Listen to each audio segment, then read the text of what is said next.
Annoncer une mauvaise note à ses parents, je me souviens, c'était tellement pas drôle. Au collège ou au lycée, quand j'avais des sales notes, je me disais: «Mais comment je vais annoncer ça à mes parents pour qu'ils signent?» tu vois? Ça, c'est moi au basket à mes 4 ans. Mes parents, ils m'ont inscrit ultra jeune au basket et j'en ai fait depuis tout petit et je continue d'en faire encore aujourd'hui. La preuve, regarde, j'en fais même en intérieur avec la smooth ball. Je pense que je suis pas le seul, on est beaucoup, beaucoup à être passionné. Et ben, je sais pas vous, mais moi, quand je recevais une mauvaise note, la journée où j'avais passé une très mauvaise journée, j'attendais qu'une chose, c'est de faire mon entraînement de basket le soir. En fait, le basket, c'était le moment où je pouvais me mettre dans ma petite bulle, j'oubliais tous mes problèmes, il n'y avait plus rien autour de moi, vraiment, je voyais une sphère autour de moi où tous les problèmes ils restaient à l'extérieur et je faisais mes meilleurs entraînements. Tous ceux qui sont passionnés, je pense qu'ils comprennent. Je sais pas si toi ça t'est déjà arrivé, n'hésite pas à le dire en commentaire parce que sinon ça se trouve je suis tout seul, je suis fou, mais je pense pas. Rien que de faire ça, en fait d'annoncer la note plus tard après cet entraînement qui m'a permis de me retrouver avec moi-même et de me mettre complètement dans ma petite bulle, j'avais la force, tu vois, d'annoncer la mauvaise note. Je me souviens un jour, j'ai une très mauvaise note en physique chimie.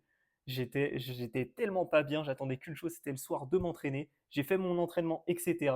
Et après, je l'ai annoncé à mes parents, et tu vois, et j'ai eu plus de motifs de le faire. C'est quand même fou quand même qu'un sport, en l'occurrence par exemple le basket, c'est vraiment une safe place. Quand tu y es, tu as juste besoin d'un ballon, un panier ou un terrain, et tu lâches tes meilleurs moves et tu déconnectes.